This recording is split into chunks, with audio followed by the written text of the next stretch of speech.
नमस्कार दोस्तों, मैं अविनाश दास रेशनल कबीर यूट्यूब चैनल में आप सबका हार्दिक स्वागत करता हूं। साथियों, आज का मुद्दा एक पुरानी घटना पर आधारित है। अब आप कहेंगे कि हर कोई जो है नई घटना बताता है, ताज़ा खबर बताता है, आप पुरानी घटना क्यों बता रहे हैं? दोस्तों, घटना मेरे आंखों के सामने घटी और उस तरह की घटना आज भी खासकर पिछड़े वर्गों वाले राज्यों में बहुतायत से घट रही है। आज सुबह सुबह मैंने मॉरल टीचर जी का मूल्यांकन चैनल देखा। उसमें झारखंड से, बंगाल से, बिहार से बहुत सारे पेपर कटिंग उन्होंने दिखाया डायन प्रथा का। साथियों, मध्य प्रदेश, छत्तीसगढ़ में यह प्रथा बहुत ज़्यादा फैली हुई है। इसको टोनही प्रथा बोलते हैं। टोना करने वाली महिला, ज़्यादातर एजेड महिलाओं को टोनही कह करके, डायन कह करके जो मारा जाता है, हत्या की जाती है उनकी, और हत्या नहीं कर पाते तरह तरह की प्रताड़ित किया जाता है। कई तरह के इल्ज़ाम लगा करके जो है पुलिस में उसको डायरेक्ट तो नहीं बोल सकते ये टोनही है, अन्य प्रकार से इल्जाम लगा करके उसको पुलिस में घसीटा जाता है। तो दोस्तों, इसी पर संबंधित वो घटना है, मुझे याद आई तो मेरा मन हुआ कि आप सब लोगों से शेयर करूं।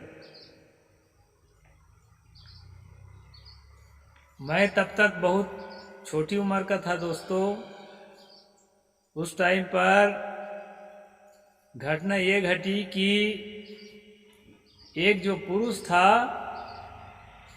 वह करीब 60-65 की उम्र का था और उसकी पत्नी मर गई। एक बेटा और बहू उसके घर में थे। तो जो बहू थी कुछ दिन बाद उस पुरुष के साथ, यानी अपने ससुर के साथ अच्छा व्यवहार नहीं करने लगा। उसको खाने पीने में परेशान करने लगी, उसको समय से भोजन न देना और आदर से बात न करना, बहुत तरह से परेशानी जब झेलने लगा तो वो सोचा कि मैं क्यों ना कोई नए जीवन साथी ढूंढ लूं। और दोस्तों, उसने एक नए जीवन साथी ढूंढ लाया।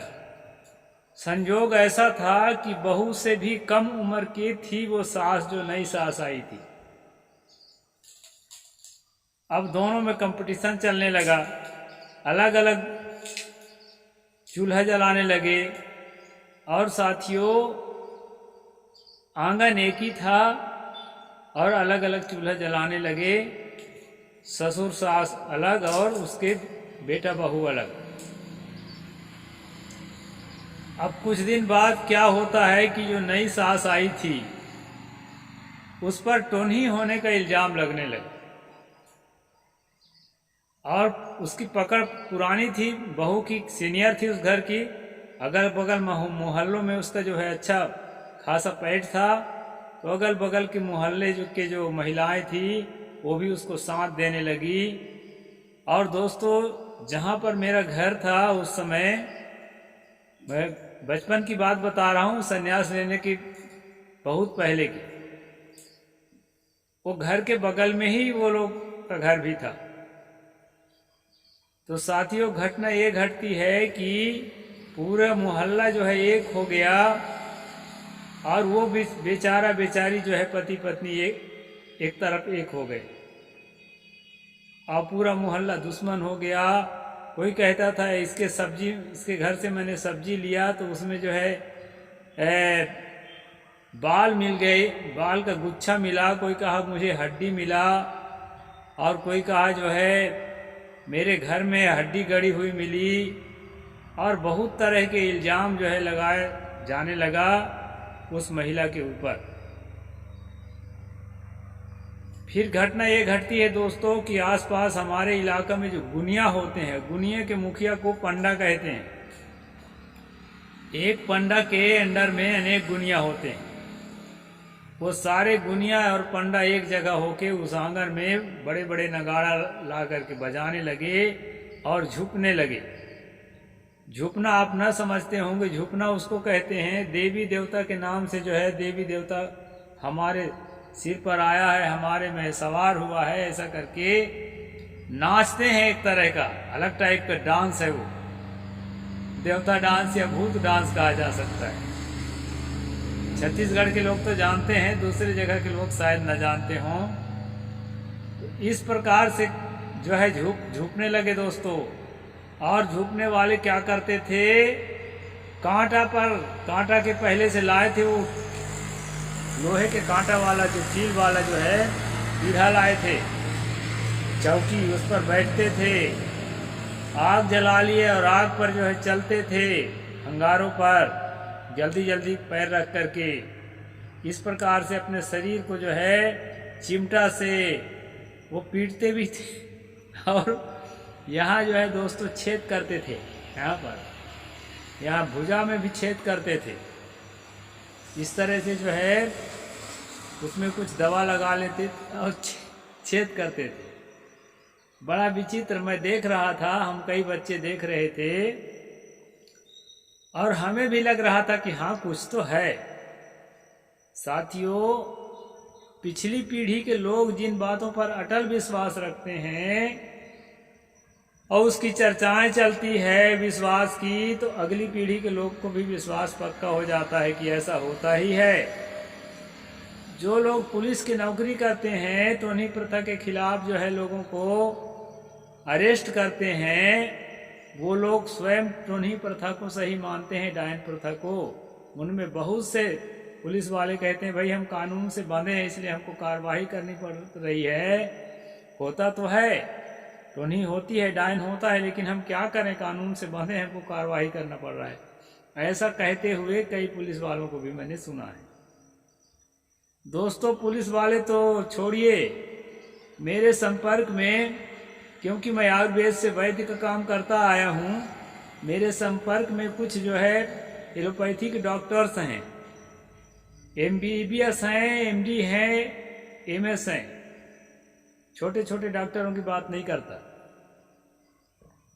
वो लोग जो हैं अपने रोगियों को कहते हैं हो सकता है भाई वैसा भी हो, कहीं जादू टोना भूत प्रेत लगा हो, झाड़ फूंक भी करा लेना। यानी झाड़ फूंक के तरफ भी उनको हरा झंडा दिखाते हैं और इलाज तो करते ही। दोस्तों, घटना ये घटती है कि जब वो लोग झुकने लगे और झुकते झुकते जो है उस महिला की हत्या करने के लिए एक आदमी उसके कमरे में घुसने का प्रयास किया। महिला को भनक लग गई कि जरूर कुछ अनिष्ट होने वाला है और वो बड़ी तेजी से दोस्तों वहाँ से निकली और दौड़ते दौड़ते भागने लगी। और इतना तेज भाग रही थी वो कि अब मैं क्या बताऊं। पहले के जो आज से 30-35 साल पहले के जो महिलाएं हैं अंडरवियर नहीं पहनती थी, चड्डी नहीं पहनती थी साड़ी के अंदर, उसको साड़ी पूरा उठाना पड़ा और वो नग्न हो गई दौड़ते दौड़ते। देखो नग्न हो गई है तो नहीं नग्न हो गई है करके चिल्लाने लगी। जब तेज दौड़ेगा प्राण बचाने के लिए तो साड़ी जो है अटकती थी, इसलिए वो जो है पूरा कपड़ा उठा लिया। और दोस्तों भागते भागते वहां पहुंच गई जहां उसका पति जो है खेत में नहर में पानी चला रहा था खेत में अपने, और वहां अपने पति के पास गई, मुझे प्राण बचाओ। पति वहां से लौटा, पति के साथ लौटी और अपने घर में आए आंगन में। और वो पति जो है रास्ते में दोस्तों क्या किया था, अपने मुट्ठी में कोई चीज लेके आया, मुट्ठी में गुप्त चीज, गोपनीय। और जो है आकर के कहा, अगर असली देवता हो, असली भगवान हो, असली देवी हो तो बताओ इसमें क्या है। एक एक करके सबसे पूछा। अच्छा हट्टा कट्टा पहलवान आदमी था वो, कुश्ती भी लड़ता था, लेकिन अब 60-65 का हुआ था, फिर भी हिम्मत उसकी कम नहीं हुई थी। कोई बता ही नहीं सका कि वो मुट्ठी में क्या है। और वो बार बार कह रहा था कि अगर देवता हो, भगवान हो, देवी हो तो बताओ इसमें क्या है, आपके लिए तो कुछ भी दुर्लभ नहीं है। दोस्तों कोई भी नहीं बता सके, और वह अकेला ही शेर की तरह जो है, जैसे शेर कुत्तों के झुंड में पहुंचा हो, आक्रोश में था, हाथ में डंडा लिया था और सबको पारी पारी से मारने लगा। सब तितर बितर भाग गए और हम लोग जो है एक अमरूद के छोटे पेड़ में चढ़े चढ़े सब तमाशा देख रहे थे। तो दोस्तों कौन टोनी है कौन टोन्हा है उसको तो जान लेते हैं ये लोग, झूपने वाले, जिसको देवी चढ़ा है। यहाँ छत्तीसगढ़ में बहुत हैं, लेकिन वो मुट्ठी के अंदर क्या है उसको नहीं जान सके। आखिरी में एक आदमी अपने को असली देवता बता रहा था, काली माई। वो कहा इसमें जो है तिबट्टे का ढूल है, तिबट्टा कहते हैं तिराहा, जहां 3 रास्ता फूटी है, 3 रास्ता ज्वाइन है। कहा इसमें तिबट्टे का ढूल है। इतना कहते ही वो जूता से उसके मुंह पर मारा और मुट्ठी खोल दिया। दोस्तों तो उसके मुट्ठी पर क्या था, चकौड़े का बीज, जिसको छत्तीसगढ़ में चरोटा कहते हैं, पवार कहते हैं, चकवड़। तो चकौड़े का बीज उसको जो है मुट्ठी में रखा था, तिबट्टे का ढूल नहीं रखा। वहीं से दोस्तों मुझे ऐसा लगा कि ये झूपने वाले जो हैं कुछ भी बोलते हैं, ये नहीं, इनको ज्ञान वान कुछ नहीं रहता है। यह एक बीमारी है, मानसिक बीमारी। लोगों को लगता है कि मेरे अंदर देवी आ गई, देवता आ गया, आया कुछ नहीं रहता है। दोस्तों उस बुढ़िया को, बुढ़िया तो नहीं थी, जवाने थी वो, पुरुष भले बुढ़ा था, तो उस महिला के हाथ से मैंने कई चीज खाया। तब मुझे डर लगता था कुछ हो न जाए, क्योंकि बचपन था और सब लोग बोलते थे और मैं तो खा चुका था, लेकिन कुछ हुआ नहीं। साथियों होता क्या है, मन में एक गिल्ट फील होता है, अपने को लगता है कि मैंने गलत किया, और हमारी धड़कनें बढ़ती हैं, हमारी मानसिक स्थिति बिगड़ती है और हमें बीमारी हो जाती है। एक पूरा साइकोलॉजिकल बीमारी होती है, कहीं टोना वोना नहीं होता। साथियों परंपरा के नाम से मुझे कई लोग कहते हैं कि आप आयुर्वेद के आदमी हो, तो आयुर्वेद में तो ये सब लिखा हुआ है, क्योंकि आयुर्वेद में सचमुच धर्म ग्रंथों में लिखा हुआ है कि जादू होता है, टोना होता है, मंत्र होता है, उसके झाड़ फूंक के मंत्र होते हैं। ये बड़े बड़े चरक संहिता, सुश्रुत संहिता जैसी किताबों में भी मरी आत्माएं होती हैं, वो जो है प्रकोप करती हैं, आपके ऊपर धार दबोचती हैं। इस प्रकार की बातें दोस्तों, ये झाड़ फूंक के तंत्र मंत्र की बातें आयुर्वेद की किताबों में हैं। इस बात को मैं स्वीकार करता हूं, लेकिन एक तर्कशील होने के नाते, एक रेशनलिस्ट होने के नाते, जो बातें काम की है उस बात को मैं लेता हूं और बाकी बातों को लतिया देता हूं, चाहे कितना बड़ा धर्म ग्रंथ में लिखा हो। ये तो अथर्ववेद में भी तंत्र मंत्र, झाड़ फूंक, भूत प्रेत का समर्थन है। इसलिए जो भी आदमी परंपरा को मानने वाला होगा, जो भी आदमी धर्म को मानने वाला होगा, अपनी किताब को पढ़ता नहीं है, केवल कुछ सेलेक्टिव आइटम जो है वक्ताओं के मुंह से सुनकर कहता है हमारा धर्म दुनिया में सबसे अच्छा है। दुनिया का कोई भी धर्म सबसे अच्छा नहीं है, सड़ी गली बातों से भरा हुआ है और पुरानी बातों से भरा हुआ है। दोस्तों उस समय लोगों को ज्ञान नहीं था जिस समय वो किताबें लिखी गई, विज्ञान विकसित नहीं था, समझ विकसित नहीं हुई थी। इसलिए बहुत सारी बातें भ्रमपूर्ण है, अंधविश्वासपूर्ण है, उनको हम परंपरा के नाम से ढोते हैं। अभी आप देखते हैं छठी माई। छठी माई एक ऐसा कठिन व्रत है, ब्राह्मणों ने थोपा है आपके दिमाग में, पुरोहित ब्राह्मणों ने, सब ब्राह्मण नहीं थोपते, कि महिलाएं जो है 2-3 दिन तक, शायद 3.5 दिन तक पानी तक नहीं पीती, और ठंड में सुबह से पानी में डूब करके नहाती हैं और सूर्य को अर्घ देती हैं। अभी एक उपवास पिछले दिन जो है गुजरा है, उसमें चलनी से देखती थी चंद्रमा को, कौन सा उपवास था, उसका मैं वीडियो भी बनाया। तो दोस्तों इस तरह से तमाम चीज़ें महिलाओं पर थोपी गई है और महिलाएं उसको ढो रही है, धर्म के नाम पर, परंपरा के नाम पर।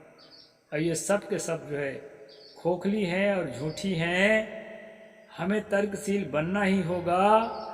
साथियों, मैंने जो इंसिडेंट बताया, जो घटना बताया, वो मेरे आंखों के सामने की घटना है, और वहीं से मुझे संशय होना शुरू हो गया था कि धर्म के नाम पर चलने वाली बातें सब के सब सच नहीं हो सकती, उनमें कुछ बातें ही सच होती हैं। यानी किसी ग्रंथ को पढ़ेंगे तो उसमें 85 से 90% बातें झूठी होती है, चाहे वो रामायण हो, महाभारत हो, वेद हो, उपनिषद हो, गीता हो, क्या क्या किताबें हैं, सारी किताबों में, कुरान बाइबल में भी, हदीस में भी, ये किसी एक धर्म की बात नहीं है। सारे धर्म जो है सदियों पहले लिखे गए थे, और उस समय जैसी सोच थी वैसा लिख दिया। धीरे धीरे विज्ञान विकसित होती चला गया, समझ विकसित होती चली गई, और आज की स्थिति में अगर 2024 में उन बातों को सच मान रहे हैं आप लोग, तो निश्चित तरह से अपने आप को आप समझदार तो नहीं कह सकते, मूर्ख भले कहें। तो दोस्तों, कई लोग मुझे कहते हैं कि आप संत हो इसलिए आपको नहीं लगता है। अभी मुर्गा वाला इंसिडेंट बताया था मैं आपको 2-3 दिन पहले, कि एक मुर्गा में जो है तंत्र मंत्र करके अपने सारी बीमारियों को छोड़ करके मेरे आश्रम में छोड़ दिया गया है, मेरे अनुपस्थिति में। उसकी मान्यता है कि सारी बीमारी जो है मुर्गा के साथ रहेगा, और मुर्गा जहाँ चलेगा वहाँ के आदमी को बीमारियां पकड़ लेगी। और आज करीब जो है 10 दिन करीब हो गए दोस्तों, मैं आपके सामने हंसता मुस्कुराता दिख रहा हूँ। वो मुर्गा के साथ आया हुआ जो है कोई भी रोग, आई हुई कोई भी बीमारी मुझे अभी तक नहीं पकड़ पाई है। तो मैं ठोस होकर आपको बताता हूँ दोस्तों, ये भूत प्रेत होते क्या हैं, इसको समझने का प्रयास करिए। जब मैं साधना में उतरा था तो एक बार क्या हुआ कि मैं चलते चलते चलते जंगलों में घूमता था, दिन में कहीं मिल गया कुछ खा लेता था। एक दिन में एक ही जगह ठहरता था। चलते चलते यादवों के जो जंगल में जहाँ दहियान रखते हैं, जहाँ गाय भैंस को बरसात में घेर कर रखते हैं, ऐसे इलाके में पहुंच गया दोस्तों। पहाड़ी के ऊंचा शिखर स्थान में, जिसको दादर बोलते हैं हमारे क्षेत्र में, शिखर को दादर बोलते हैं, तो दादर में पहुंच गया। और उस दादर में एक चौरा बना हुआ था, सफेद पोता हुआ था बढ़िया। वो चौरा क्या था? शमशान था। तो मैं थका हुआ होने के कारण आसनी बिछाकर वहीं बैठ गया। मुझे नहीं मालूम कि यहाँ कोई आ भी सकता है, एकदम सुनसान जगह। थोड़ी देर बाद जो है गाय भैंस चराने वाले जब आए तो इस तरह चिल्लाते चिल्लाते दोस्तों वो भागने लगे। मैं कहा रुको रुको रुको रुको, तो और ज्यादा भागने लगे। देखो भूत जो है आ गया, भूत आ गया। और वहां भूत नहीं था, वहां मैं ही था। मैं उस गांव में जाकर के लोगों को बताने का प्रयास किया, लेकिन कोई विश्वास नहीं किया और कई लोग बीमार पड़ गए। तो ये मनोदशा है दोस्तों, साइकोलॉजिकल बीमारी है, इस तरह से होती है। और ये मूर्खता से जब आप निकल जाओगे तो आपको कहीं का देवी देवता, भूत प्रेत, ईश्वर परमात्मा जो मान रखे हो ना फर्जी, वो फर्जी कोई प्रभाव नहीं डालेंगे। न तो सुखी कर सकते न दुखी कर सकते। सुखी दुखी करने के लिए हमारा कर्म ही है, हम मेहनत करेंगे, ईमानदारी से व्यवहार करेंगे तो निश्चित रूप से हम सुखी हो सकते हैं। और जो है लोगों से झगड़ा करेंगे और जो है गलत खान पान करेंगे, मांस मदिरा में लिप्त रहेंगे तो निश्चित है हमको दुख होना पक्का है। इसलिए दोस्तों जीवन को बढ़िया बनाना ही सच्चा मार्ग है और यही मेरा मार्ग है। जितना हो सकता है मैं अपने आप को ठीक करने के प्रयास में लगा रहता हूँ और जितना हो सकता है समाज में ठीक बातों को बताने के प्रयास में लगा रहता हूँ। तो ये सबको आप लोग फॉलो करके अपने जीवन को अच्छा बना सकते हैं। ये टोना टामर जादू मंत्र जंतर जो है भूत प्रेत ये तमाम बागेश्वर बाबा पंडोखर धाम क्या क्या चले हैं, प्रदीप मिश्रा इत्यादि, ये लोग तंत्र मंत्र भूत प्रेत और अदृश्य शक्ति को सही बताने के दिन रात प्रयास में लगे हैं। दोस्तों ऐसे ठगुओं से अपने आप को बचाओ, जहाँ से तर्कशीलता का ज्ञान मिले, जहाँ से सच्चाई का ज्ञान मिले, जहाँ से आपके जीवन में एक बदलाव आया, विज्ञान की ओर मुड़ें और वैज्ञानिक सोच आपके अंदर पैदा हो। ऐसे संतों के संग करें, ऐसे सज्जनों के संग करें और अपने जीवन का इसी तरह से कल्याण करें। साहिब बंदगी, जय जोहार, जय भीम, नमो बुद्धाय, जय भारत।